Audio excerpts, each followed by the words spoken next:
Iya, selamat sore buat teman-teman semua ya. Salam pengadaan. Semoga di hari Minggu ini teman-teman semua pada sehat walafiat.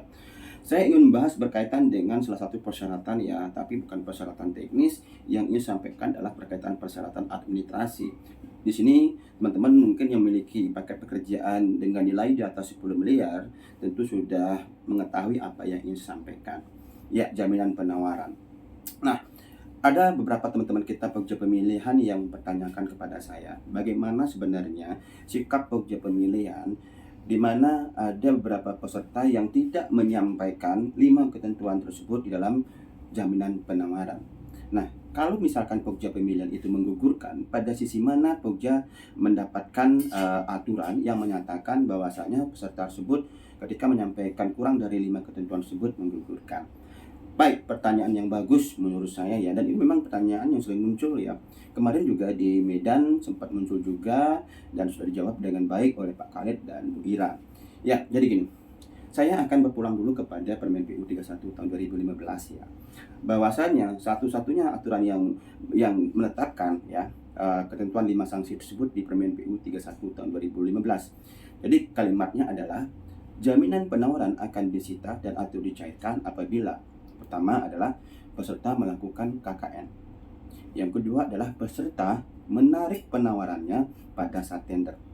Ketiga, peserta tidak bersedia menaikkan nilai jaminan pelaksanaannya 5% kali APS dalam hal penawaran terkoreksinya di bawah 80%. Yang keempat adalah peserta tidak hadir dalam klarifikasi dan atau pembuktian.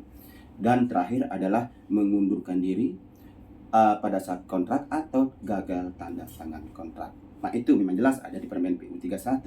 Namun, saya tegaskan kembali bahwasanya di Permen PU 31 tahun 2015 pun tidak menyatakan bahwasanya ada ketentuan apabila peserta menyampaikan jaminan penawaran kurang dari 5 ketentuan maka menggugurkan. Itu tidak ada. Jadi sama sebenarnya, cuma di Perlem 12 2021 yang dimulai dari Permen 7 tahun 2019 ke 21 Perlem 12 dan 21 ini memang menghilangkan ketentuan tersebut di IKP karena sudah ada di jaminan penawaran. Kenapa dihilangkan? Karena ya 5 ketentuan tersebut adalah sifatnya wajib ya. Kenapa saya mengatakan wajib? Karena 5 ketentuan ini adalah berkaitan dengan pelanggaran-pelanggaran ya yang dilakukan oleh peserta dari proses pemilihan sampai pelaksanaan penandatanganan kontrak. Kita tahu bersama bahwasanya jaminan penawaran ini kan tentu sudah tidak berlaku ketika peserta sudah menyampaikan jaminan pelaksanaan. Nah, jadi kenapa saya mengatakan 5 ketentuan ini wajib ada? Karena semua ya pelanggaran-pelanggaran yang memerintahkan untuk ya mencairkan jaminan penawaran sudah ada dalam IKP. Walaupun tidak menjadi bagian yang ada dalam evaluasi administrasi yang sudah dijelaskan sejelas oleh IKP. Misalkan nama pekerja pemilihan harus sama dengan nama pekerja pemilihan yang menenderkan. Nama paket pekerjaan harus sama dengan nama paket pekerjaan yang ditenderkan. Nilai jaminan penawaran paling kurang sesuai yang tercantum di dalam LDP. Itu kalau memang tidak sesuai ya udah gugurkan. Tetapi ini 5 ketentuan ini adanya di setiap tahapan-tahapan baik dari pembukaan penawaran sampai dengan penanda tanganan kontrak. Itu sudah jelas. Contoh, pada saat proses pemilihan misalkan pokja pemilihan sudah mengundang PTA misalkan, pembuktian ya, ternyata PTA tidak bisa hadir dan memberikan alasan yang objektif kepada Pokja sehingga Pokja memberikan waktu 1 kali 24 jam ya. Nah, setelah diberikan waktu ternyata tidak hadir dalam pembuktian kualifikasi, di IKP sangat jelas dinyatakan bahwasanya peserta tersebut digugurkan dan jaminan penawaran dicairkan. Itu pun kalau kita persyaratkan ya, jadi kewajiban peserta jaminan penawaran kan 10 M ke atas ya.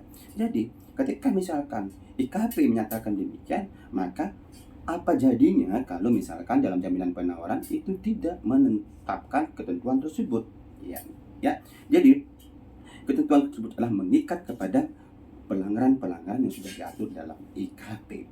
Jadi kesimpulannya begini teman-teman semua, dalam hal ya peserta menyampaikan jaminan penawaran yang sudah disampaikan sebelum batas akhir penyampaian penawaran dan di dalam jaminan penawaran tersebut tidak ada ya satu misalkan dari 5 ketentuan atau sanksi tersebut, maka dianggap tidak menyampaikan jaminan penawaran sehingga gugur administrasi.